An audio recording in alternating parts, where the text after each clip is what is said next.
അർഹതപ്പെട്ടതെല്ലാം നിഷേധിക്കുന്ന നില. എന്താ മനോഭാവം? കേരളം തകരട്ടെ. ഇത്തരമൊരു മനോഭാവം ഒരു സംസ്ഥാനത്തിന് നേരെ കേന്ദ്ര ഗവൺമെൻറ് സ്വീകരിക്കുന്നതിനിടയായ കാരണമെന്താണ്? നമ്മുടെ സംസ്ഥാനത്തിന് എന്തെങ്കിലും പ്രത്യേക പോരായ്മകളുണ്ടോ? ആവശ്യം പരിശോധിച്ചാൽ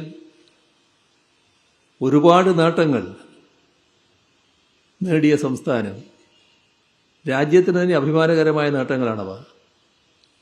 പിന്നെ എന്താണ്? അപ്പോൾ രാഷ്ട്രീയമാണ് പ്രശ്നം. ഇവിടെ കേന്ദ്ര ഗവൺമെൻറ് നേതൃത്വം കൊടുക്കുന്ന ബി ജെ പിക്ക് നേതൃത്വം കൊടുക്കുന്ന ആർ എസ് എസും ബി ജെ പിയും രാജ്യത്തിൻ്റെ ചില ഭാഗങ്ങളിൽ വളർന്നിട്ടുണ്ട്. പക്ഷെ കേരളം അവരെ സ്വീകരിക്കുന്നില്ല.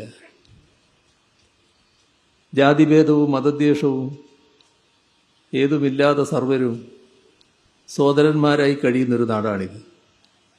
മതനിരപേക്ഷതയുടെ വിളനിലമാണിത്. ഈ നാട് ആർ എസ് എസിനെയും ബി ജെ പിയെയും അംഗീകരിക്കുന്നില്ല. ആ വിരോധം അത് പകയായി, വിദ്വേഷമായി മാറുന്നു. അങ്ങനെയാണ് കേരളം തകരട്ടെ എന്ന നിലപാടിലേക്ക് കേന്ദ്ര ഗവൺമെൻറ് എത്തുന്നത്. ഇത് ബി ജെ പിയുടെ നിലപാട്. വേറൊരു കൂട്ടരെക്കുറിച്ച് നമ്മൾ ഈ ഘട്ടത്തിൽ ആലോചിക്കണം. അത് കോൺഗ്രസും യു ഡി എഫുമാണ്. കോൺഗ്രസും യു ഡി എഫും 2016 വരെ മാറി മാറി കേരളം ഭരിച്ചതാണല്ലോ. 2018 മഹാപ്രളയം എടുത്താൽ അതിന് 2 വർഷം മുൻപ് കേരളം ഭരിച്ചത് അവരാണല്ലോ. അങ്ങനെയുള്ളൊരു നാടിന് ഒരു സഹായവും നൽകാതിരിക്കുക, നാട് തകരട്ടെ എന്ന തരത്തിലുള്ള സമീപനം കേന്ദ്ര ഗവൺമെൻറ് സ്വീകരിക്കുക. അപ്പോൾ അതിനെ ചോദ്യം ചെയ്യാൻ കോൺഗ്രസും യു ഡി എഫും തയ്യാറാകണ്ടേ? എന്നാൽ ഒരു ഘട്ടത്തിലും കേരളത്തെ തകർക്കുന്ന കേന്ദ്രത്തിൻ്റെ സമീപനത്തിനെതിരെ ഒരക്ഷരം സംസാരിക്കാൻ കോൺഗ്രസും യു ഡി എഫും തയ്യാറായില്ല. പാർലമെന്റിൽ നിരനിരയായി ഇരിക്കുന്ന യു ഡി എഫ് എംപിമാരുണ്ട്. ഒരാൾ പോലും കേന്ദ്രത്തെ വിമർശിച്ചില്ല. നാക്കെടുത്തെങ്കിൽ കേരളത്തെയും കേരള ഗവൺമെന്റിനെയും കുറ്റപ്പെടുത്തും. എന്താണ് സമീപനം? കേന്ദ്ര ഗവൺമെന്റ് ചെയ്യുന്ന നിലപാടുകളെ ന്യായീകരിക്കുക. അതിനല്ലേ മെനക്കെട്ടത്? എങ്ങനെയാണ് കേരളം തകരട്ടെ എന്ന വികാരത്തോടൊപ്പം കോൺഗ്രസിനും യു ഡി എഫിനും ചേരാനായത്?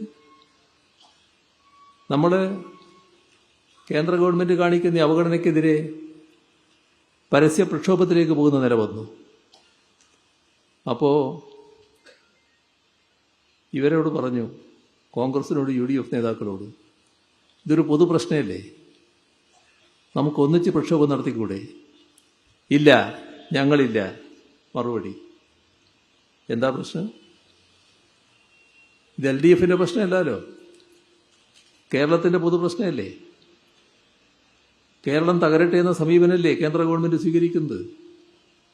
അതിനെതിരെ പ്രക്ഷോഭം നടത്താൻ എന്താണ് വിഷമം? എന്താണ് ബി ജെ പിയുടെ മനസ്സിന് നേരിയ തോതിലുള്ള വിഷമം പോലും ഉണ്ടാകരുത് എന്ന നിർബന്ധം കോൺഗ്രസിനും യു ഡി എഫിനും വരാൻ കാരണം? ഇവിടെ നാം കാണേണ്ടത്, ഇവരെല്ലാം ആഗ്രഹിച്ചത് കേരളത്തിന് തകർച്ചയാണ്.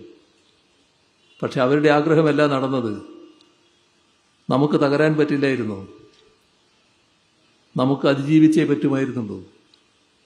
നാടിൻ്റെ അതിജീവനം പ്രധാനമായിരുന്നു. നമ്മുടെ അതിജീവനം ലോകത്തെയും രാജ്യത്തെയും ആശ്ചര്യപ്പെടുത്തി. എങ്ങനെയാണ് ഈ നാടിന് ഇത്ര മെച്ചപ്പെട്ട അതിജീവനം നടത്താനായത് എന്ന് നമുക്കതിൽ ആശ്ചര്യമില്ല. നാടും ജനങ്ങളും കാണിച്ച ഒരുമയും ഐക്യവും, അതാണ് കേരളത്തിൻ്റെ അതിജീവനത്തിനിടയാക്കിയത്, മികച്ച അതിജീവനത്തിനിടയാക്കിയത്. ഇവിടെ ചുറ്റുപാടും പരിശോധിച്ചാൽ ഒരുപാട് കാര്യങ്ങൾ നമുക്ക് കാണാൻ കഴിയും. കേരളത്തിലാകെ കാണാൻ കഴിയും, ആലപ്പുഴയിലും കാണാൻ കഴിയും. നൂറ്റാണ്ടിലെ മഹാപ്രളയം വന്ന് AC റോഡ് തകർന്നപ്പോൾ അന്ന് നമ്മൾ കണ്ടൊരു കാര്യമുണ്ട്. അവിടെ ഇനി നിർമ്മിക്കുന്നത് ഒരു പ്രളയത്തിനും തകർക്കാനാവാത്ത റോഡായിരിക്കണമെന്ന്. ഇപ്പോൾ യാഥാർത്ഥ്യമായില്ലേ അത്? ഇതുപോലെ എന്തെല്ലാം കാര്യങ്ങൾ, ഏതെല്ലാം തരത്തിലുള്ള കാര്യങ്ങൾ നാം അതിജീവിച്ചത് ജനങ്ങളോടൊപ്പം ചേർന്ന് നിന്നുകൊണ്ടാണ്. ആ ജനങ്ങൾ നല്ല രീതിയിൽ ഈ കാര്യങ്ങളോടൊപ്പം സഹകരിച്ചു. ഈ 10 വർഷത്തെ അനുഭവമെടുത്താൽ ഞങ്ങൾ ജനങ്ങളെയാണ് വിശ്വസിച്ചത്. ജനങ്ങൾ ഞങ്ങളെയും വിശ്വസിച്ചു എന്ന് കാണാൻ സാധിക്കും. ഈ തെരഞ്ഞെടുപ്പിൽ ഞങ്ങൾ തികഞ്ഞ ആത്മവിശ്വാസത്തോടെയാണ് മത്സരിക്കുന്നത്. കാരണം ജനങ്ങളൊപ്പമുണ്ട് എന്നത് തന്നെയാണ് ആ ആത്മവിശ്വാസത്തിൻ്റെ അടിസ്ഥാനം. അതാണ് ഞങ്ങളുടെ ഏറ്റവും വലിയ കരുത്ത്. ഇവിടെ വലിയ തോതിലുള്ള അങ്കലാപ്പ് സ്വാഭാവികമായും UDF-നുണ്ടാകും. കേരളത്തിൻ്റെ അനുഭവത്തിൽ BJP-ക്ക് ഒരു സീറ്റ് പോലും കേരളത്തിൽ ലഭിക്കില്ല എന്നതാണ് നില. UDF വല്ലാതെ മോഹിക്കുന്നുണ്ട് ഇവിടെ ഏതെങ്കിലും തരത്തിൽ ഗവൺമെൻറ് രൂപീകരിക്കണമെന്ന്. അങ്ങനെ രൂപീകരിച്ചാലുള്ള അവസ്ഥ എന്താണെന്ന് നല്ല ബോധ്യം ജനങ്ങൾക്കുണ്ട്. അതവരിപ്പം തന്നെ കാണിച്ചുകൊണ്ടിരിക്കുന്നുണ്ട്. അതുകൊണ്ട് തന്നെ ജനങ്ങൾ നേരത്തെ തന്നെ അവരെ കൈയൊഴിഞ്ഞതാണ്. അപ്പോഴാണ് വേറെ ചില നീക്കങ്ങൾ അവർ നടത്താൻ തയ്യാറായത്. അതിൻ്റെ ഭാഗമായ ഒരു ഏറ്റവും പ്രകടിതമായ അവസരവാദ നിലപാടിൻ്റെ ഒരു UDF പ്രതീകമായി ഇപ്പോൾ അമ്പലപ്പുഴ മണ്ഡലം മാറിയിരിക്കുകയാണ്.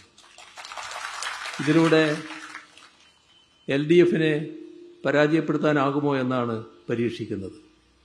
പക്ഷേ അമ്പലപ്പുഴയെയും ആലപ്പുഴ ജില്ലയെയും കുറച്ച് കാണുന്നു എന്നാണ് തോന്നുന്നത്. അങ്ങനെ കുറച്ച് കാണേണ്ടവരല്ല ഇവിടുത്തെ ജനങ്ങൾ. LDF-നെ നെഞ്ചേറ്റിയവരാണിവർ.